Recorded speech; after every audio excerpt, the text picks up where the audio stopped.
بسم اللہ الرحمن الرحیم والعالم بجمیع اجزائہ محدث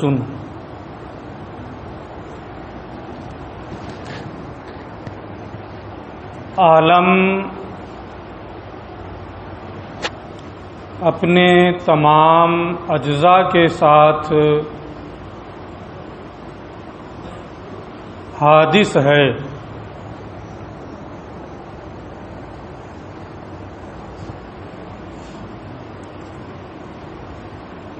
یہ دعویٰ ہے. اس دعوے کی دلیل یہ آنے والے اسباق میں ذکر کریں گے.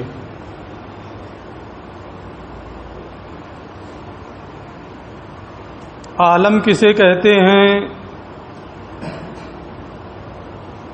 اور عالم کے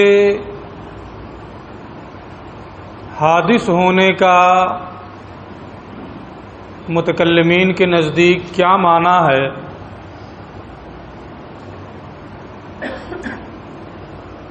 یہ آج کے سبق کا حصہ ہے. تفصیل کتاب میں آ رہی ہے. عالم یہ علامت اور نشانی کے معنی میں ہے. اللہ کے علاوہ جمیع موجودات کو عالم کہا جاتا ہے.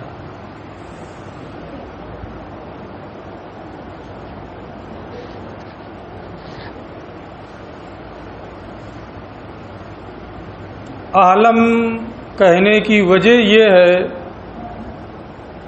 وجہ تسمیہ اس کی یہ ہے کہ عالم میں غور و فکر کرنے سے، اسے دیکھنے سے صانع عالم کا علم ہوتا ہے.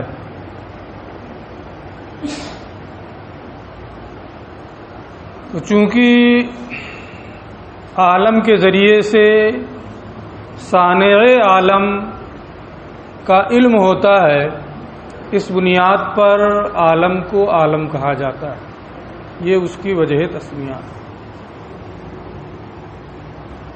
علامہ فرماتے ہیں والعالم اے ما سوی اللہ تعالی من الموجودات. عالم یعنی اللہ کے علاوہ جمیع موجودات، تمام موجودات. یہ عالم کی تعریف ہے. ما سوی اللہ جتنے بھی موجودات ہیں ان تمام چیزوں کو عالم کہا جاتا ہے. مما یعلم بہ الصانع، جس کے ذریعے سے صانع کو جانا جاتا ہے، جس کے ذریعے سے صانع عالم کا علم ہوتا ہے. مما یعلم الصانع یہ عالم کی تعریف کا حصہ ہے یا تعریف کا حصہ نہیں، وجہ تسمیہ کی طرف اشارہ ہے. اس میں اختلاف ہے. بعض لوگ اس بات کی جانب گئے ہیں کہ یہ تعریف کا ایک حصہ ہی ہے، یعنی مکمل تعریف یہیں آ کر کے ہوتی ہے. پوری تعریف ما سوی اللہ تعالی من الموجودات مما یعلم بہ الصانع. لیکن علامہ تفتازانی کا رجحان یہ ہے کہ مما یعلم بہ الصانع یہ تعریف کا جز نہیں ہے، بلکہ یہ عالم کو عالم کہنے کی وجہ کی جانب اشارہ کرنا. کیوں ان کا رجحان یہ ہے کہ مما یعلم بہ الصانع یہ تعریف کا جز نہیں ہے؟ نیچے یہ اس کی وضاحت کریں گے. والعالم اے ما سوی اللہ تعالی من الموجودات، اللہ کے علاوہ جمیع موجودات کو عالم کہتے ہیں جس کے ذریعے سے صانع عالم کا علم ہوتا ہے۔ یقال عالم الاجسام و عالم الاراض الی آخرہ۔ استعمال کے اعتبار سے مفردات پر عالم کا اطلاق نہیں ہوتا ہے، جیسے زید ہے، بکر ہے، خالد ہے۔ آپ سب کو کہیں کہ زید عالم ہے، بکر عالم ہے، خالد عالم ہے، نہیں ہوتا ہے۔ استعمال میں یہ رائج نہیں ہے، شائع اور ضائع نہیں ہے۔ اگر آپ کہتے بھی ہیں کبھی تو کہتے ہیں زید عالم کا حصہ ہے، بکر عالم کا حصہ ہے، خالد عالم کا ایک جز ہے۔ یہ رواج نہیں ہے کہ آپ یہ کہیں کہ زید عالم ہے، بکر عالم ہے، یہ گھوڑا عالم ہے، یہ کمرہ عالم ہے۔ یہ شائع اور ضائع نہیں ہے، بلکہ مجموعہ اجزاء یا جنس کو عالم کہا جاتا ہے۔ جو اطلاق ہے، استعمال ہے، وہ مجموعہ اجزاء یا اجناس کو عالم کے ذریعے سے عالم کا اس پر اطلاق ہوتا ہے۔ اس عبارت کے ذریعے علامہ تفتازانی یہی ذہن دینا چاہتے ہیں کہ استعمال میں زید عالم سے ہے، لیکن استعمال میں یہ نہیں کہا جاتا کہ زید عالم ہے، بلکہ مجموعہ اجزاء یا اجناس کو عالم کہتے ہیں۔ یقال کہا جاتا ہے عالم الاجسام، عالم الاراض، عالم النباتات، عالم الحیوان، عالم الافلاک وغیرہ ذالک۔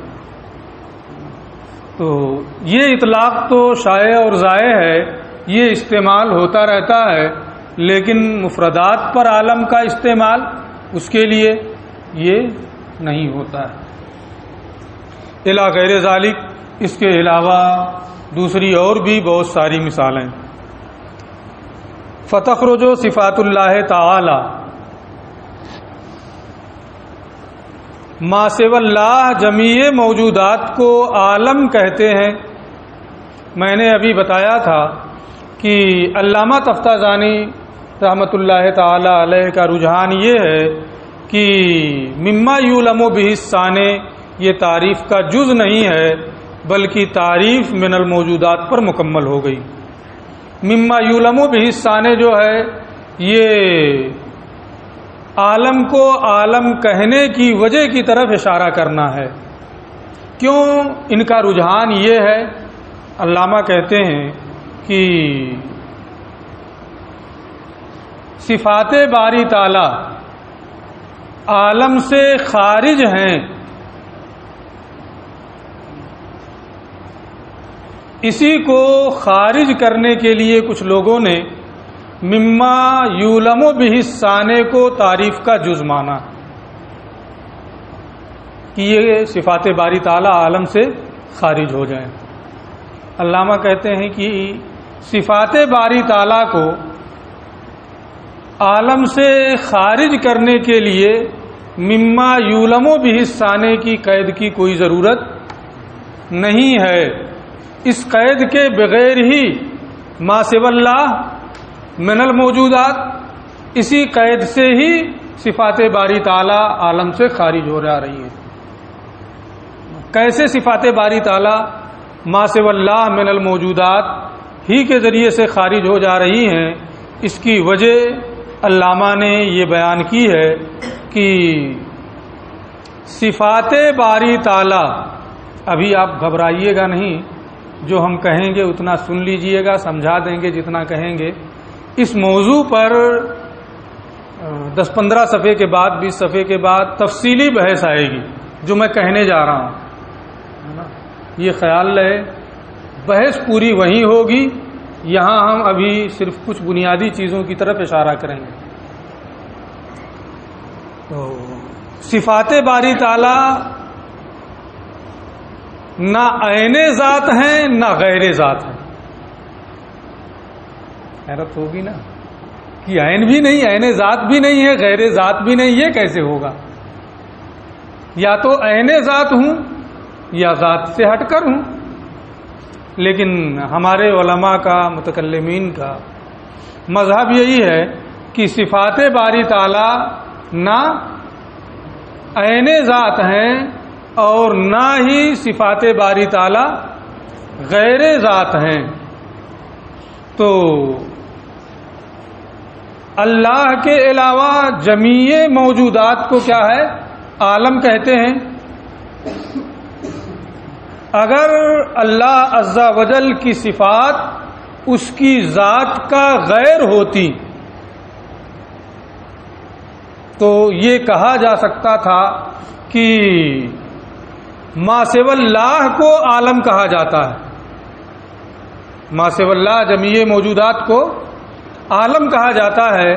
صفات باری تعالیٰ بھی اس کی ذات کی غیر ہیں، لہذا وہ بھی عالم کی تعریف میں شامل ہیں، وہ بھی عالم ہیں، ہے نا.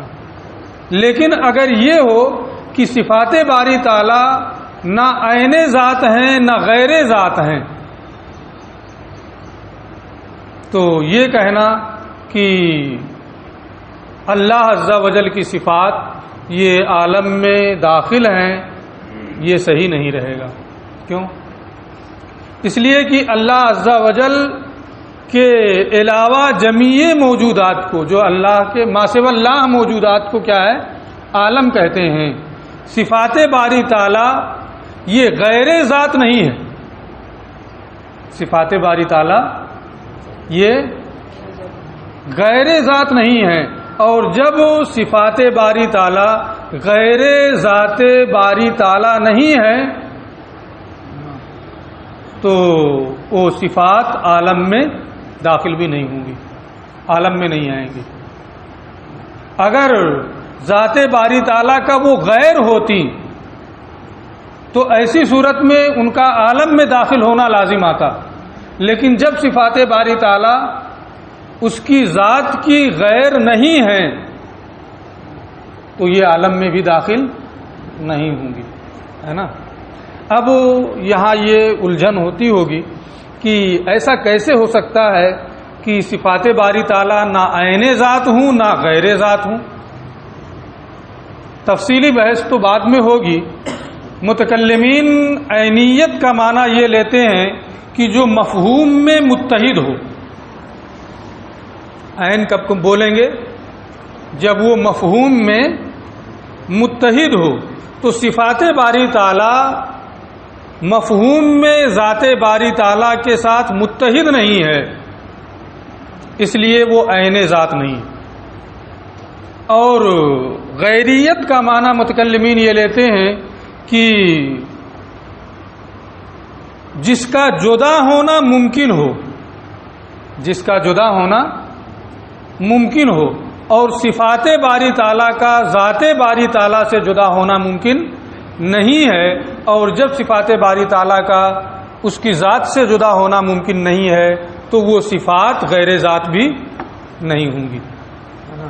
تو غیر ذات نہیں ہے صفات باری تعالیٰ، اس لیے کہ ذات باری تعالیٰ سے ان کا انفکاک ممکن نہیں ہے.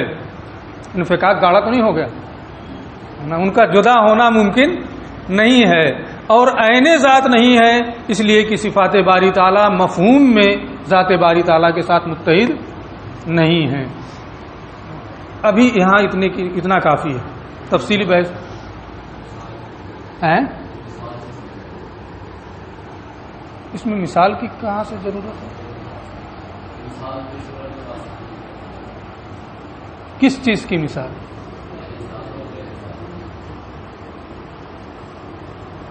عین ذات اور غیر ذات کی مثال.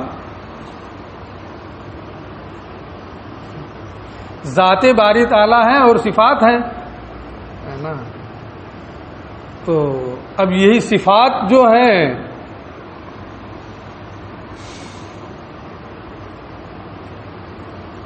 سمجھ نہیں پا رہا ہوں کہ تو پوچھ کیا رہا ہے، میں جواب کیا دوں، ہے نا.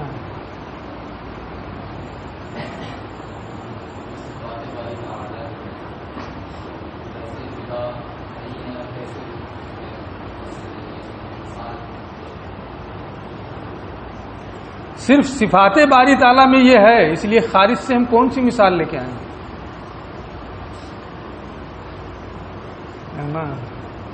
کہ صفات باری تعالیٰ جو ہیں نہ وہ عین ذات ہیں اور نہ ہی صفات باری تعالیٰ غیر ذات ہیں.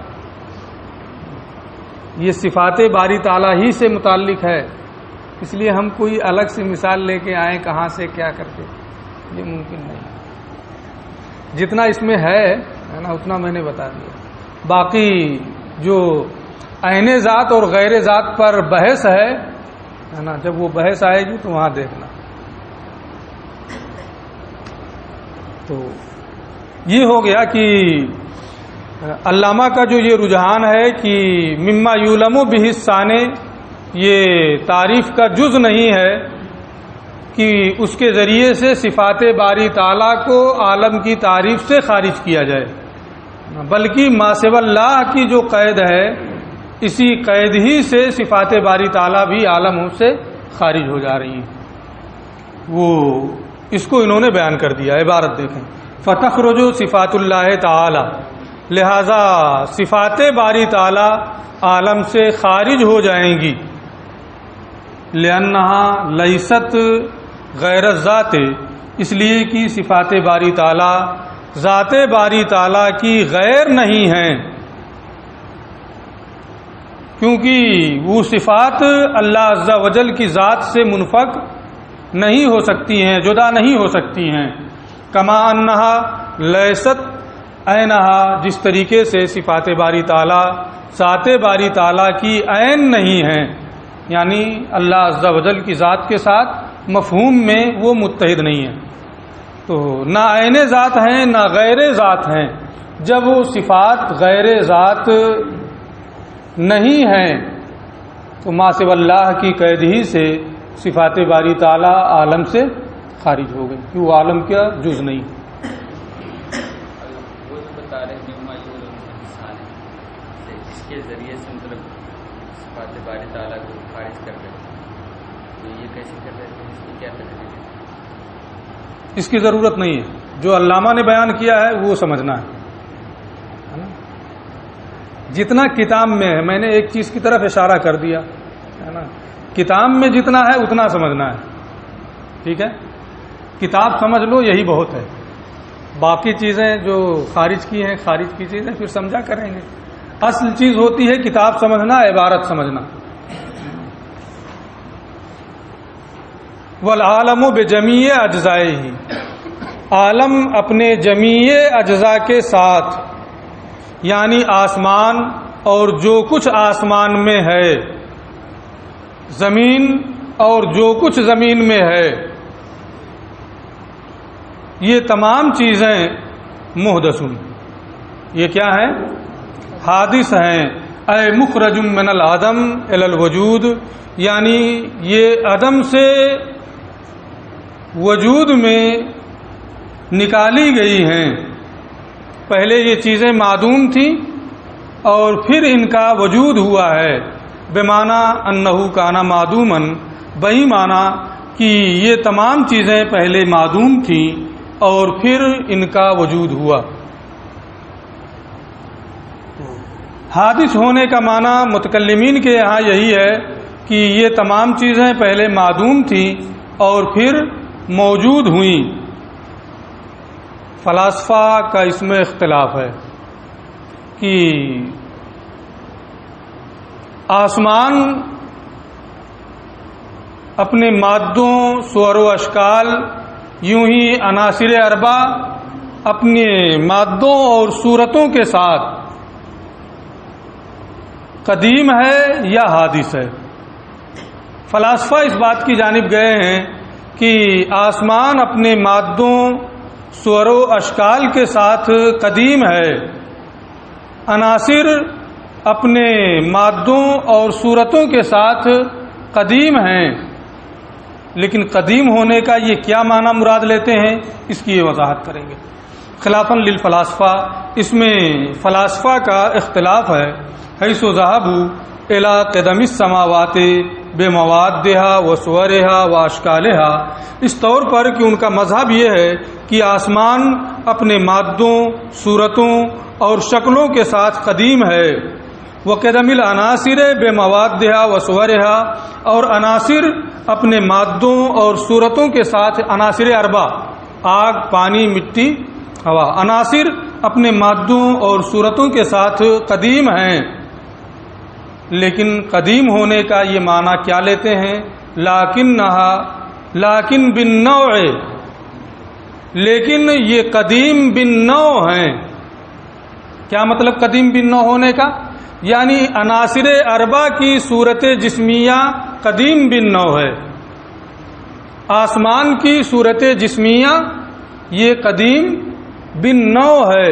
قدیم بالنوع ہے، اس کا مطلب یہ ہوتا ہے کہ یہ اس کی جو عناصر ہیں یا آسمان ہے، اس کے مادے، اس کے اشکال، اس کی صورتیں،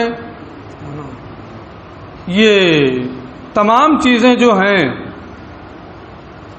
اپنے نوع کے اعتبار سے قدیم ہیں، یعنی ان کی نوع ہمیشہ رہی ہے اور ہمیشہ رہے گی۔ اب یہ الگ بات ہے کہ ان کی صورتیں بدلتی رہیں، کبھی کسی شکل میں، کبھی کسی صورت میں، تو ان کے قدیم ہونے، قدیم بالنوع ہونے کا معنی یہ ہے انہا لم تخلو قط عن صورت، کہ کسی نہ کسی شکل و صورت میں یہ ہمیشہ موجود رہی ہیں۔ جس شکل و صورت میں آج ہے، کل بھی اسی شکل و صورت میں رہی ہو یہ ضروری نہیں ہے، پرسوں بھی اسی شکل و صورت میں رہی ہو یہ ضروری نہیں ہے، آنے والے کل میں یہ اسی شکل و صورت میں موجود رہیں گی یہ ضروری نہیں ہے۔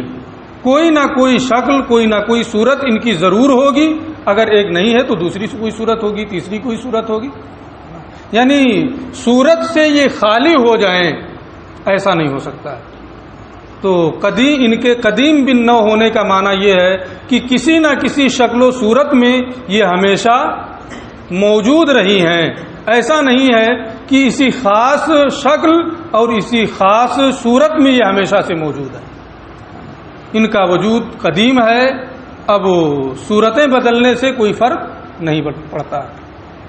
وہ انہوں نے کہا ہے کہ فلاسفہ آسمان کے اس کے مادوں، صور و اشکال کے ساتھ قدیم ہونے کی جانب گئے ہیں، عناصر کے مادوں اور اس کی صورتوں کے قدیم ہونے کی طرف گئے ہیں، لیکن بالنوع، لیکن عناصر کی صورت جسمیہ یا آسمان کی صورت جسمیہ یہ قدیم بالنوع ہے۔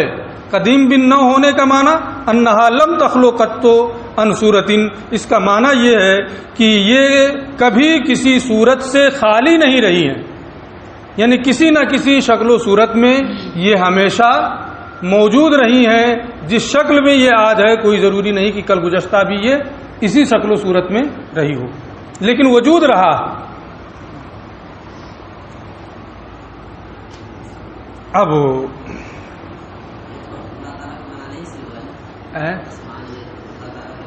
اپنا مذہب نہیں بتا رہا ہوں ہے نا، میں اپنا مذہب نہیں بتا رہا ہوں، کس کا مذہب بتایا ہوں؟ فلاسفہ کا مذہب بتا رہا ہوں۔ اعتراض ان پہ ہوگا، ہے نا، اہل سنت پہ، متکلمین پہ، اشاعرہ پہ، ان کے اس مذہب سے کوئی اعتراض نہیں ہوگا۔ میں مزید توضیح کر رہا ہوں۔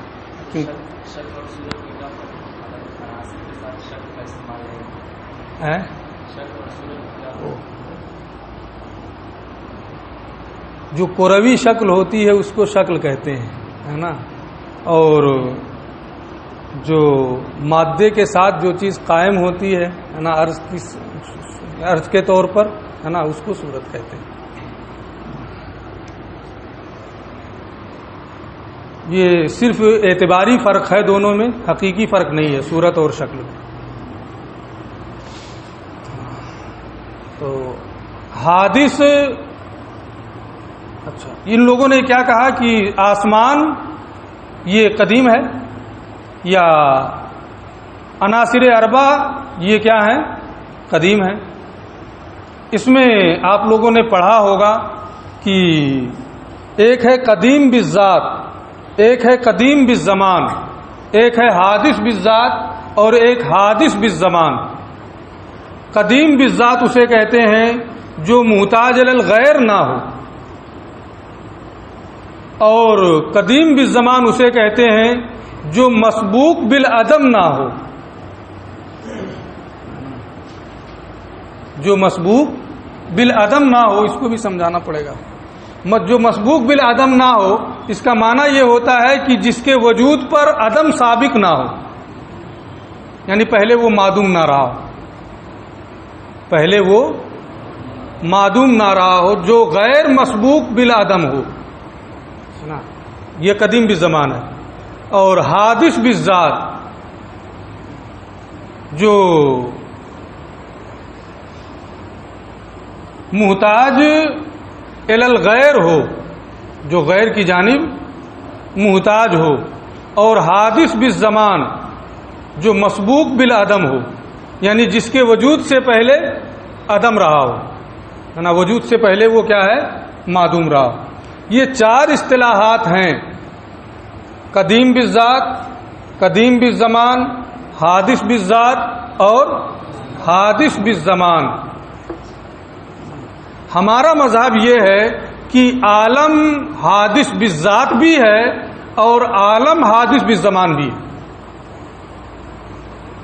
عالم حادث بالذات بھی ہے، حادث بالذات کا معنی محتاج الی الغیر ہے نا، اور حادث بالزمان بھی ہے، یعنی اپنے وجود سے پہلے یہ معدوم تھا۔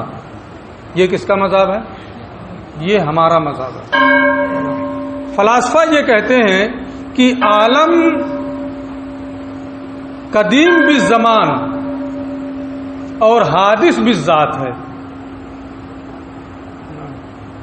عالم قدیم بالزمان اور حادث بالذات ہے، یعنی اپنے وجود سے پہلے، اس کے وجود سے پہلے عدم نہیں تھا۔ قدیم بالزمان کسے کہتے ہیں؟ جو غیر مسبوق بالعدم ہو، یعنی اس کے وجود سے پہلے عدم نہ رہا ہو، تو عالم کے وجود سے پہلے اس کے لیے عدم نہیں ہے، غیر مسبوق بالعدم ہے۔ تو وہ لوگ یہ کہتے ہیں کہ عالم قدیم بالزمان ہے اور حادث بالذات ہے، کہ اپنے وجود میں غیر کا محتاج ہے نا۔ تو یہ جو انہوں نے کہا ہے کہ آسمان قدیم ہے یا عناصر اربع قدیم ہے نا، تو اس کا معنی کیا ہوا؟ قدیم بالزمان، کہ اس کے وجود سے پہلے عدم نہیں ہے، کسی نہ کسی شکل میں یہ ازل ہی سے موجود ہیں، کسی جس بھی شکل میں ہوں۔ اسی اعتراض کا یہ جواب نیچے دے رہے ہیں: نام اطلق القول بحدوث ما سوى اللہ، کہ آپ یہ کیسے کہہ رہے ہیں کہ فلاسفہ کہتے ہیں کہ یہ تمام چیزیں قدیم ہیں؟ وہ تو کہتے ہیں کہ عالم حادث ہے۔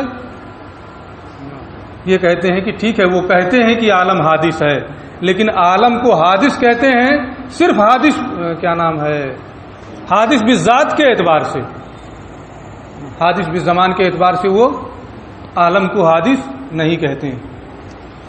نام اطلق القول بحدوث ما سوى اللہ، ہاں فلاسفہ نے ما سوى اللہ پر حادث ہونے کا اطلاق کیا ہے، لیکن بمعنی الاحتیاج الی الغیر، لیکن صرف غیر کی جانب محتاج ہونے کے معنی میں، یعنی حادث بالذات کے اعتبار سے وہ عالم کو حادث مانتے ہیں، لا بمعنی سبق العدم علیہ، اس معنی کر نہیں کہ اس سے پہلے عدم تھا، اس کے وجود سے پہلے، اپنے وجود سے پہلے وہ معدوم تھا، اس معنی کر وہ عالم کو حادث نہیں مانتے، یعنی عالم کو حادث بالزمان نہیں مانتے ہیں۔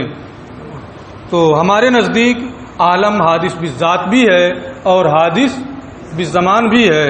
فلاسفہ کے نزدیک عالم قدیم بالزمان اور حادث بالذات ہے، اس لیے انہوں نے یہ کہا ہے کہ فلاسفہ اس بات کی جانب گئے ہیں کہ عالم یعنی آسمان وغیرہ یہ کیا ہے؟